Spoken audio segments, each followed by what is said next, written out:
Next on Unsolved Mysteries. Everyone says musician Mia Zapata was destined to be a star until she came face to face with a vicious killer. Legend has it that Billy the Kid was gunned down by Sheriff Pat Garrett. But new evidence suggests that Garrett killed the wrong man. Two children from different families are rushed to the hospital. The only thing they have in common is their nanny. Also, we journey into the shadowy world of dreams. Can they predict the future? Our team is standing by. Perhaps you can help solve one of our cases. I'm Dennis Farina, and this is Unsolved Mysteries. Join us.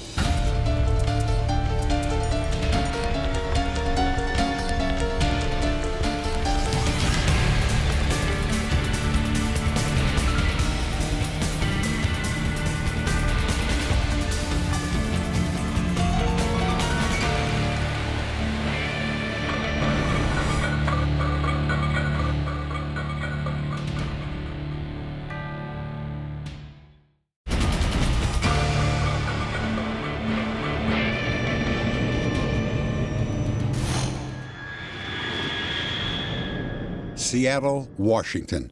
A hotspot for rock and roll music since the 1990s. Nirvana, Pearl Jam, and Alice in Chains all came out of its local music scene. Many thought a punk group called the Gits would also shoot to the top, and lead singer Mia Zapata would take them there. But 27-year-old Mia would never get the chance.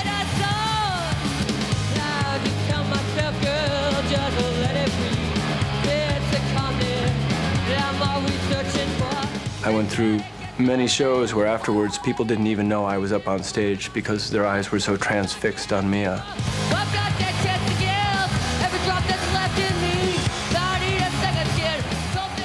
She was someone who had something to say. She was very compassionate and big-hearted person, and she brought that into the band. But early one summer morning, Mia's incredible voice was silenced. She left her friend's apartment around 2 in the morning.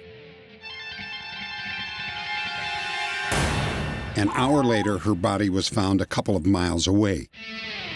She was lying face up in an almost Christ-like pose.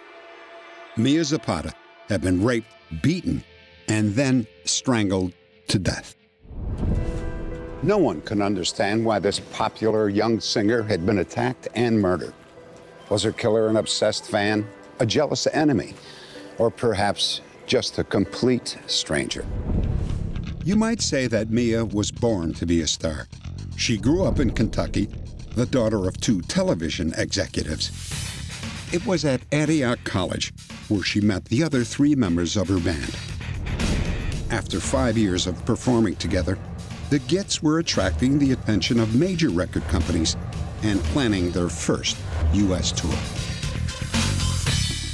I don't think I can ever remember my daughter looking so satisfied, so content, so at ease with herself. The night Mia was murdered began at one of her favorite bars, where she met friends around 10 p.m. She only stayed there for a while, then left the bar and walked to a local rehearsal studio 1 block away. You want to crash on the couch tonight? Thanks. Mia then visited a friend who lived in the same building as the studio. At around 2 a.m., she left her friend's apartment saying she planned to take a cab home. I'm gonna just go get a cab. She could have gone anywhere from there. She could have gone out the front entrance, gone down to the corner and hailed a cab, as she told her friend she was going to do. Hey, Mia! Oh, hi. Hey, where are you going? Mia knew many of the local cab drivers because she didn't have a driver's license. You don't need any money, come on. It was first thought that Mia had been murdered by a cab driver. You're looking good. Mia did not have difficulty expressing her opinion. And sometimes this got her into trouble, and other people liked it. She could have said something to a cab driver that she knew that just made that person angry that night.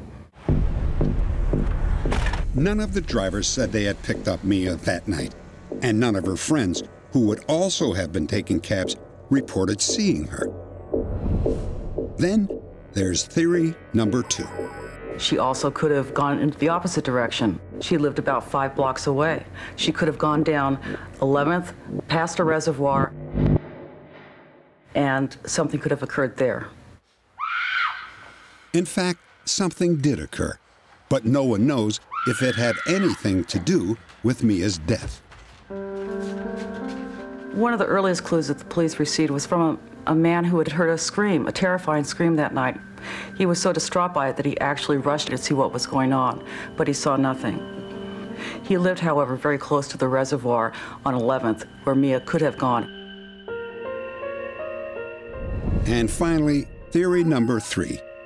Perhaps Mia never left the building where she was last seen. The day after her murder, one of Mia's friends stopped by the rehearsal studio, and she found Mia's personal microphone, which she rarely let out of her sight. We don't know whether she left it there after the practice that night, or whether she went back to the studio after visiting her friend. Something happened there, and this was simply left.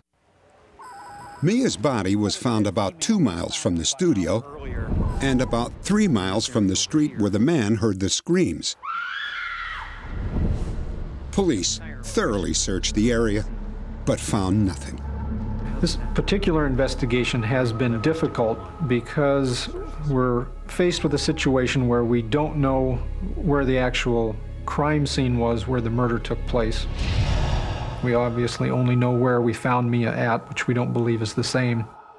Had a dream last night that I was dead. Without a crime scene or witnesses, the investigation grew cold.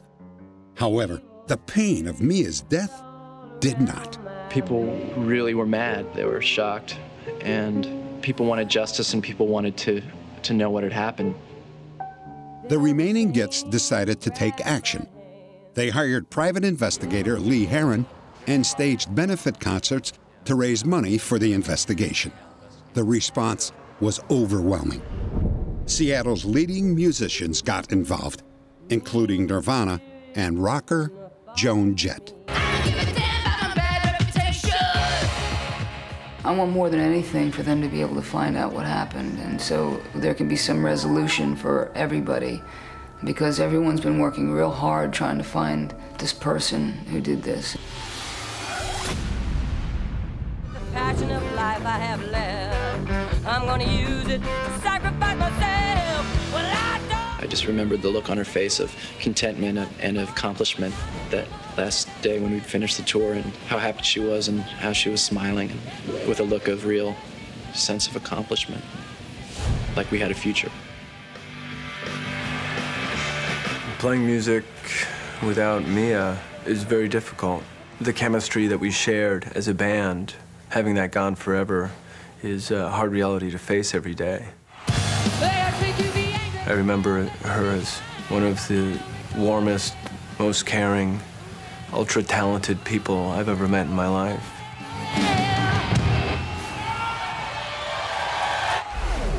Update. 10 years after Mia Zapata was killed, Seattle police tested DNA from the case against a national database. They found a match. Jesus MEZQUIA, a felon living in Miami, Florida, was arrested and charged with murder. MEZQUIA didn't know Mia Zapata, but at the time of her killing, he lived just 3 blocks from where her body was found. Jesus MEZQUIA was convicted of first-degree murder and sentenced to 36 years in prison.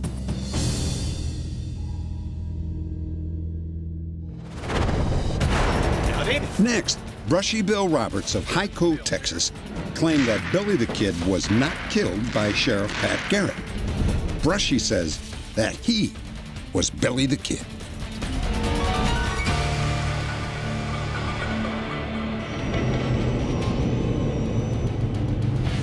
Billy the Kid easily the most notorious desperado of the Wild West.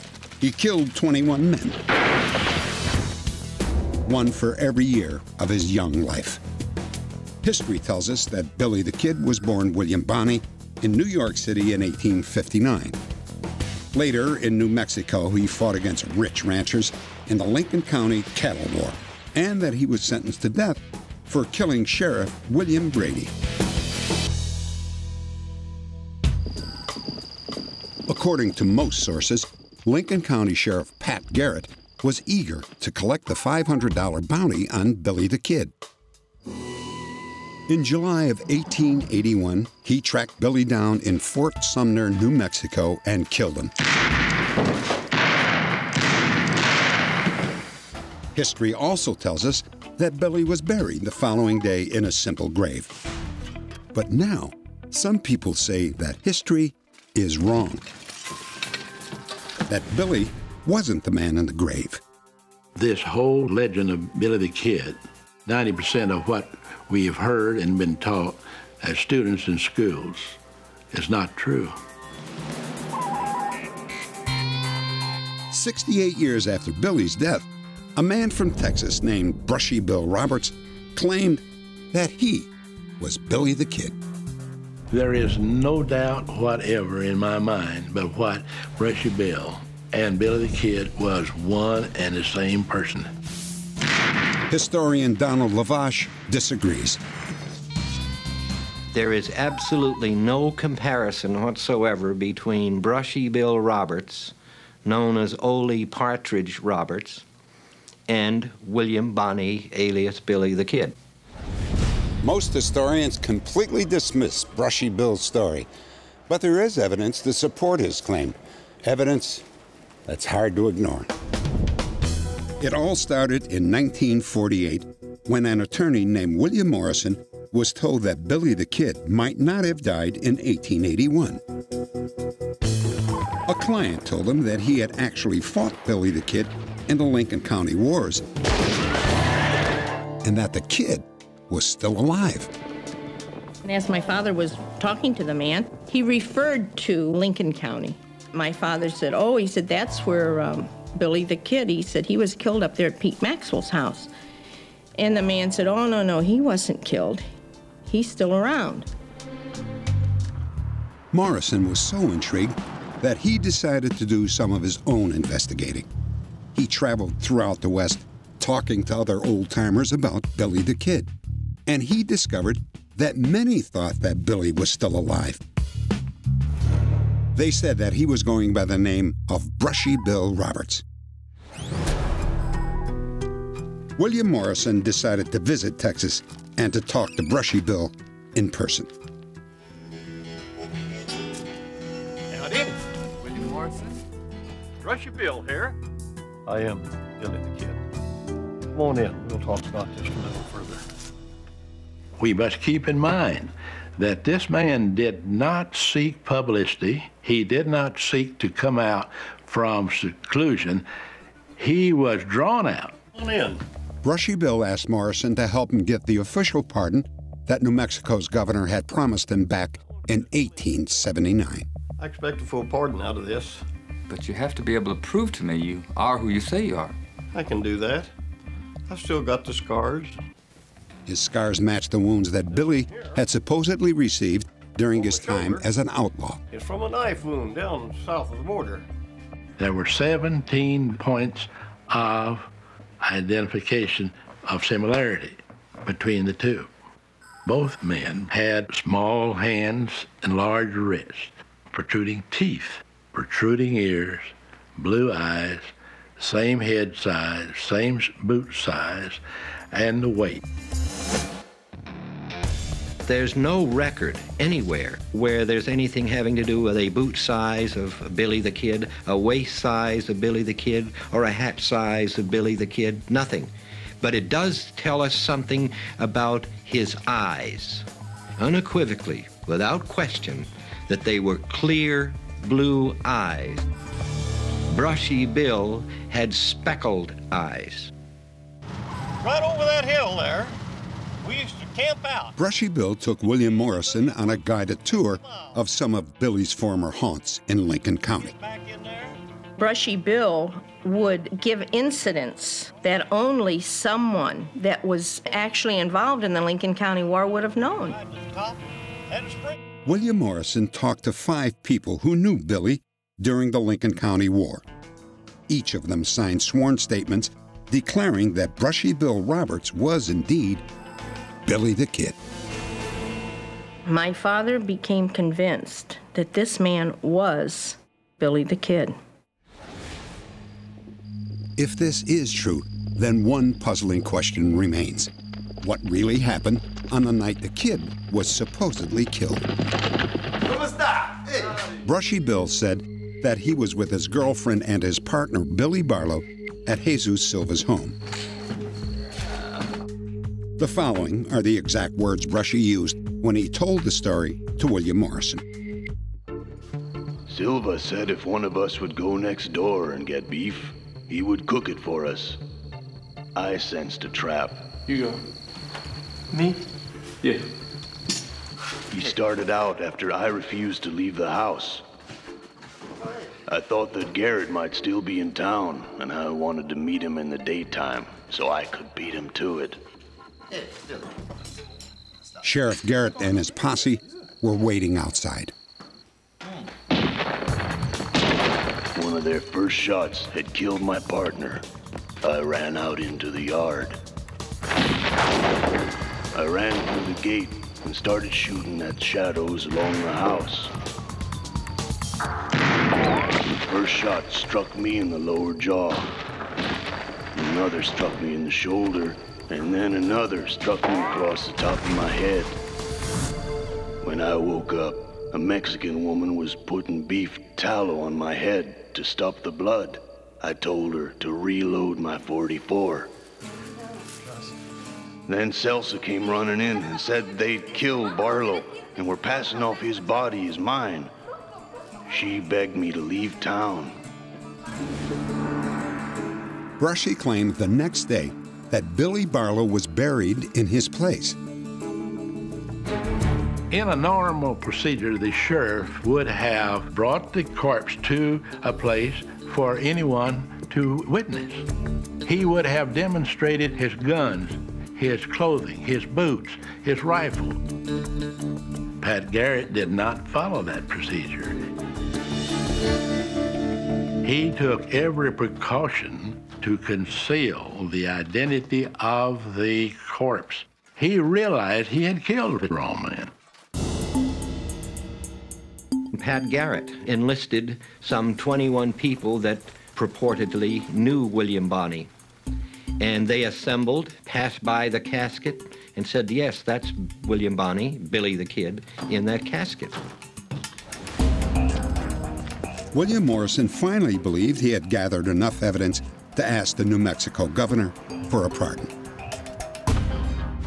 How do we know you're not an imposter? They were all saying, if he is Billy the Kid, he's an outlaw, he's a criminal. You don't pardon him, you hang him. The interview turned into a press circus. 90-year-old Brushy was confused and attacked by reporters, historians, and even Pat Garrett's relatives. Brushy, who's buried in that grave if Pat Garrett didn't kill Billy the Kid? How many aliases have you had all these years? Governor Mabry, do you really intend to give this man a pardon? I am taking no action now or ever on this application for a pardon for Billy the Kid because I do not believe this man to be Billy the Kid. The governor never even gave him a chance to present the evidence by just flat out telling him he wasn't even going to consider it. A short time later, Brushy Bill Roberts had a heart attack and died on a street in Hyco, Texas. All he wanted was to have his name cleared. That's all he was trying to do, giving back his dignity. Brushy's friends have erected a memorial to Brushy Bill Roberts, which reads, quote, "He spent the last days of his life trying to prove to the world his true identity. We believe his story and pray to God for the forgiveness he solemnly asked for."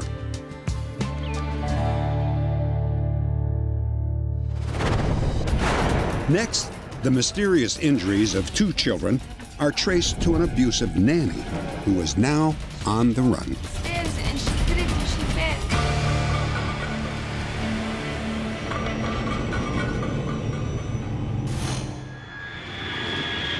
Los Angeles, California. Paramedics rush 4-year-old Ashley Berman to the emergency room. She is unconscious and barely breathing. Can you tell me how this happened? She apparently had some sort of seizure and fell and hit her head. How far was the fall? It wasn't far. She just fell on the floor. I don't know. I wasn't there. I was just with the nanny. A short time later, the doctors make a shocking accusation. Give me a CAT scan. Ashley had been physically assaulted by her nanny. I looked at him and said, no way. I said, I don't know what you're talking about. You know, Rosa would never hurt Ashley. She took care of her. We had neighbors that would see Rosa and Ashley at the park. They would call me up and tell me how lucky I was to have somebody like Rosa. I did not believe him. The Bermans met Rosa Hernandez when she applied to be the live-in nanny for 2-year-old Ashley. Worked for them for 1 year. That first day, Hernandez brought her cousin to help translate. Rosa was very highly recommended by various neighbors. One neighbor said that she was wonderful and she would be perfect to watch our daughter, and that she had experience with kids, and she was very good at what she did. Es muy importante. Hi, Rosa. This is Ashley. Yes. When we brought Ashley down to meet her, Ashley seemed to connect very well as Rosa connected with Ashley. So I felt that this was definitely going to work out and that she'd be good with Ashley. The next week, Rosa Hernandez moved in with the Bermans. From the beginning, she and Ashley were inseparable. Ashley seemed to be very fond of Rosa. She always wanted to buy things for Rosa. She'd always talk about Rosa. She always wanted to make Rosa feel happy. For a year, everything went well. Then, Ashley began suffering from a series of mysterious injuries. What happened to your arm? A boy hit me. At school? Every time we asked Ashley, what happened, how did you get this, she'd always tell us it happened at school, that she hurt her hand on the swing, that a little boy hit her with a shovel, another child hit her with a Barbie. But then, it happened at home. Ashley got a deep gash on her head that required several stitches. You fell down the stairs. Were you there, Mom? No, the nanny was with her. What happened? She's joined. Hernandez said Ashley was blacking out and having seizures. Although the Bermans never witnessed an episode themselves, they feared that Ashley had developed a serious physiological disorder. We put Ashley through all kinds of tests. We put her through CAT scans, MRIs, which were very difficult to get a 4.5-year-old child into an MRI. With all the tests, they could find absolutely nothing related towards seizures. All indications is that she was a very healthy child. A few months later, Jeff came home early from a walk. He found that Ashley had been injured once again. Rosa proceeded to tell me that Ashley had fallen down, she was wearing some shoes, and she tripped, and she fell down. And I felt comfortable that she had just fallen. When the scene was reenacted by Ashley, it all made sense. Just 9 days later, Ashley was rushed to the emergency room. Can you tell me what happened? I thought Ashley was going to die on us. I mean, I just looked at her, she was all pale, hooked up, and I thought we were going to lose her. And pretty much we were told if she survived, if she lived, she'd more than likely be retarded or blind or both. All right, give me a CAT scan, full set of labs. After I examined Ashley, I was suspicious that Ashley might have been abused. She had some small hemorrhages in the retina. This is a condition that's associated with shaken baby syndrome. Dr. Gillingham decided to check Ashley's medical history. He called her pediatrician. I have one of your patients here, an Ashley Berman. She's showing signs of retinal. It wasn't until I spoke with Ashley's pediatrician that we made a connection to a prior case where the same caregiver had been involved in taking care of a child who died of what they thought might be child abuse. This way, number 2. 2 years earlier, Dr. Gillingham had treated a 17-month-old boy who was rushed to the hospital in a state of full cardiac arrest. That day, the toddler had been in the care of Rosa Hernandez. The Bermans knew about the incident, but had heard the boy choked on a hot dog. We were able to resuscitate the child. The child was subsequently admitted to the hospital, but then died within the next, I think, 17 or 18 hours. An autopsy revealed that the boy had a fractured skull and internal bleeding. His death was ruled a homicide. However, there wasn't enough evidence to charge Rosa Hernandez. But now, with Ashley fighting for her life, police believed they had a case against Hernandez. Why are you doing this to me? She was charged with child abuse and murder.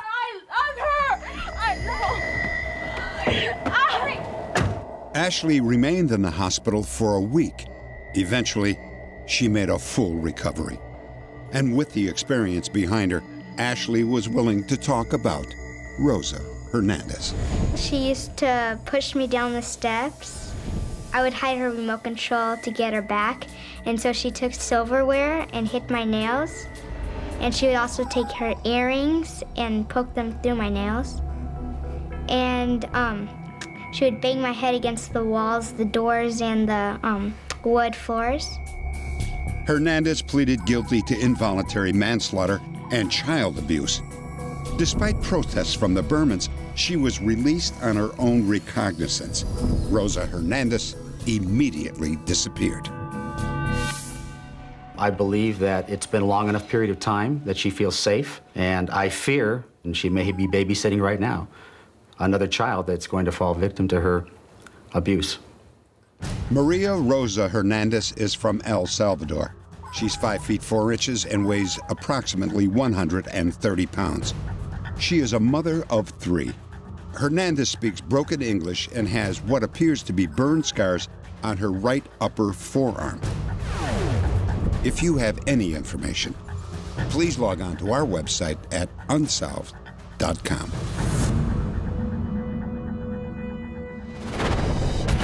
Next, the world of psychic dreams. Do some people really see into the future while they sleep?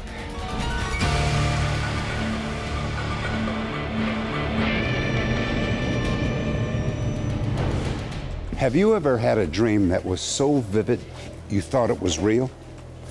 It may seem unbelievable, but you're about to meet several people who are convinced that their dreams really do come true. New York City. Glenn Loney is a professor at Brooklyn College.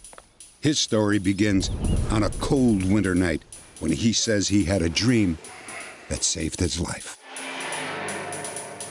I was driving up a hill, and there was a blind curve up at the top. There came a car around the curve. There's a little two-wheel trailer behind it, and suddenly the outside wheel of the trailer comes off, and there was a shower of sparks like a sparkler. The wheel came skidding across the road toward my car, and I thought, step on the gas or you're a dead man.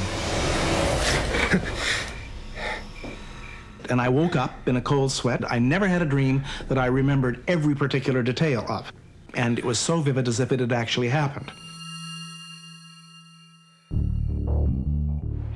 A few months later, Glenn was on a business trip with another professor.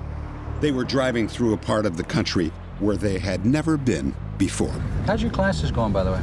Oh, doing fine. Good. Halfway up, I realized this is the hill of my dream. This is the place. There was no traffic coming the other way, nothing. You all right, Glenn? No, I'm not. I said, my God, a car's going to come around that curve, and a wheel's going to come off the trailer, and it's going to come at our car. I've got to step on the gas or we're dead.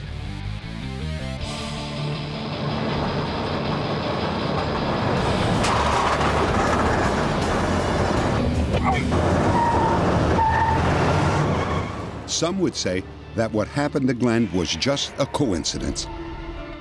However, there are many people who believe that what he experienced was a psychic dream, a dream that predicts the future. There's a clear distinction between ordinary dreaming, which we all do every night, and the psychic dream. And the clear distinction is that a psychic dream wakes you bolt upright out of bed. It's a clear, vivid dream that literally shocks you awake. And after you wake, you have this urgency to do something about it, this urgency to expect something. So what I'll do is I'll go through all of these. Dr. David Ryback is a leading authority on psychic dreams. He and freelance author Letitia Schweitzer have written a book which contains more than 80 case studies. Here's one. Dr. Ryback concluded that as many as 1 out of every 12 people have experienced a psychic dream. When I first realized that I had the ability to see into the future through my dreams was when I was a teenager. Rhonda, who is featured in Dr. Ryback's book, was living in Knoxville, Tennessee when she began dating Joe Anderson.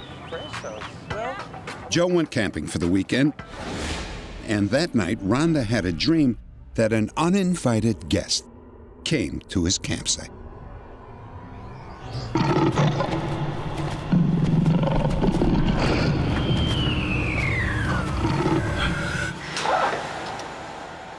My heart was pounding so hard that I had to sit up in my bed, and I looked at the clock, and it was 3 o'clock in the morning. Hello? Hi, honey. How you doing? Oh, Joe, I'm so glad you called. Is everything I told her that we'd had an incident with a bear and decided to leave, come back home early. He told her that a sound outside his tent woke him up. Go! Shoot! Shoot! She'd had the dream about 3 o'clock. Get out of here! Shoot! Shoot! Shoot! Go away! It must have been about the time that the bear had come into camp and torn things up. Come on, get out of here! Shoot! About a year later, Joe and Rhonda got married. Not surprisingly, his new stepdaughter, Roxanne, also claimed to have psychic dreams. Some families have 2 or 3 people in the family who not only have psychic dreams, but have the same psychic dreams, which is a really astounding event. Rhonda and Roxanne have had that experience. One night, Rhonda dreamed that Joe was in a terrible accident. A week later, Roxanne said that she had the very same dream. Our car was on the side of the road, and then I saw a glimpse of Joe, his head, his face, and then I saw police writing a police report. It was really, really disturbing to me. It really upset me because it just, you know, it scared me, and it felt like it was something that was going to happen. I said, let's just think positively about it, and let's just pray that everything will be okay. And from then on, I would just ask Joe to please be careful. Joe was driving to the mountains for another camping trip when he took his eyes off the road for just a second.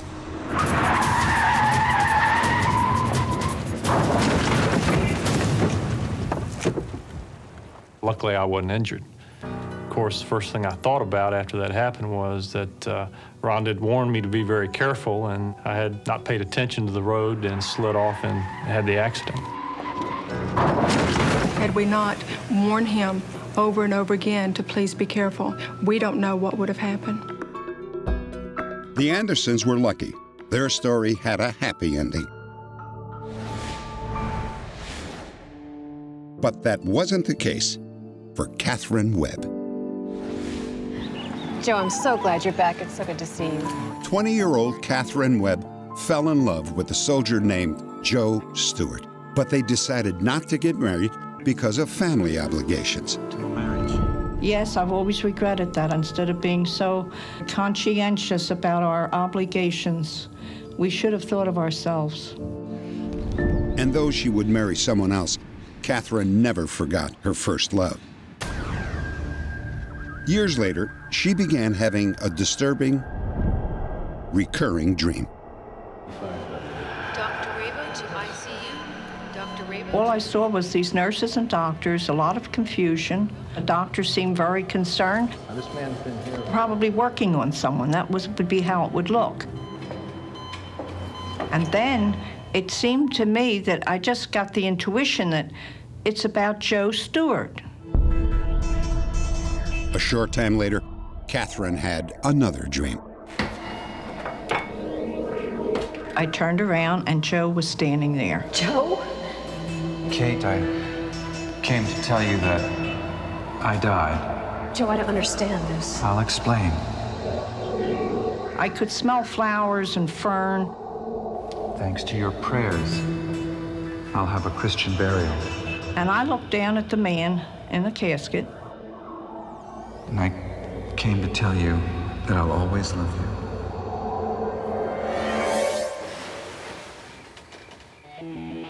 A few days later, Catherine visited Joe's sister and brother-in-law.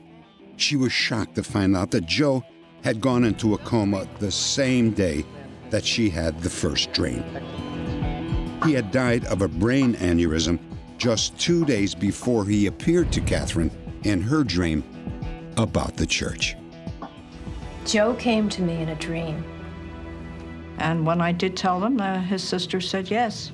She said, every detail you've told us, she said, is just the way it was. Perhaps the phenomenon of psychic dreams will always be beyond our understanding. There is no way to explain them. They are, truly, an unsolved mystery. Next, it's the real-life CSI. Coroners try to solve some of law enforcement's toughest cases.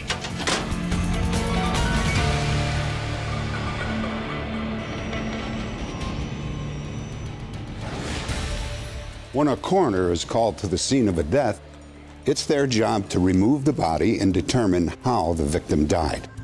Often, not an easy task. Seal Beach, California. Early one fall morning, 2 lifeguards find the body of a young boy floating in a channel near the ocean. The body is so badly decomposed, they can't identify him. Coroners investigator Joe Lucky was sent to the scene. It takes a while sometimes to get over the fact that you can't identify these people. You think about your own families and know that there's somebody out there who's missing a relative. Somebody, but we don't know who. He found no evidence of foul play. An autopsy later revealed that the young boy had drowned. But who the boy was and where he came from was still a baffling mystery. Joe sent a description of the boy to every law enforcement agency in the area. Only one possible match turned up. A boy who had disappeared from Fullerton, California. But Fullerton was 16 miles from where the body was discovered. Fullerton. Joe met the boy's parents, who said their son had disappeared shortly after taking a walk to a local park. I went over to the park and I found that there was a flood control channel right adjacent to the park. I also discovered that because of the rainfall the day of his missing, that the flood control district had opened a local dam and allowed the overflow to come through that channel, raising it approximately 6 feet higher than normal. The boy was only 9 years old. He had fallen into the flood channel and been swept 16 miles to Seal Beach. Blood samples later provided a positive identification.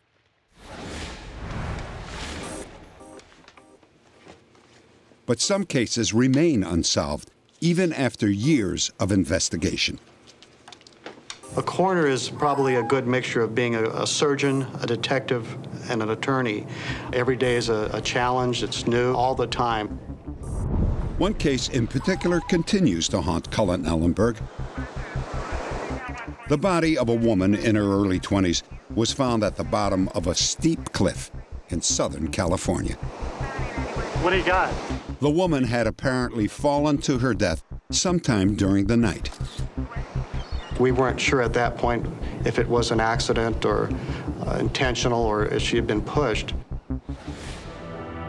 I went to the top of the cliff, and there I found a small purse, a half-consumed soda, and a map of Southern California. Strangely, there was nothing else in her purse, but the map led Cullen to the last person who saw her alive. There was a phone number on the map. The phone number was that of a cab company, and the cab company was contacted, and they indicated they had a fare picked up from the area and dropped off at the area of the Dana Point Cliffs at about 3 or 4 that morning. The cab driver described the Jane Doe who fell to her death at Dana Point. You the lady called for a cab? Yeah.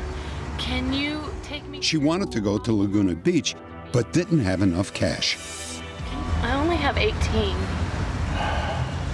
The cab driver agreed to take her as far as the money would go. Yeah, sure, get in the back.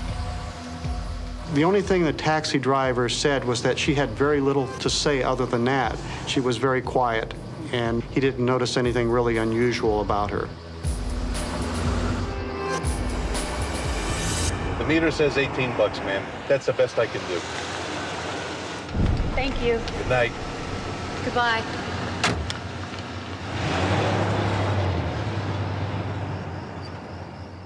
The next morning, the young woman's body was found at the base of the cliff.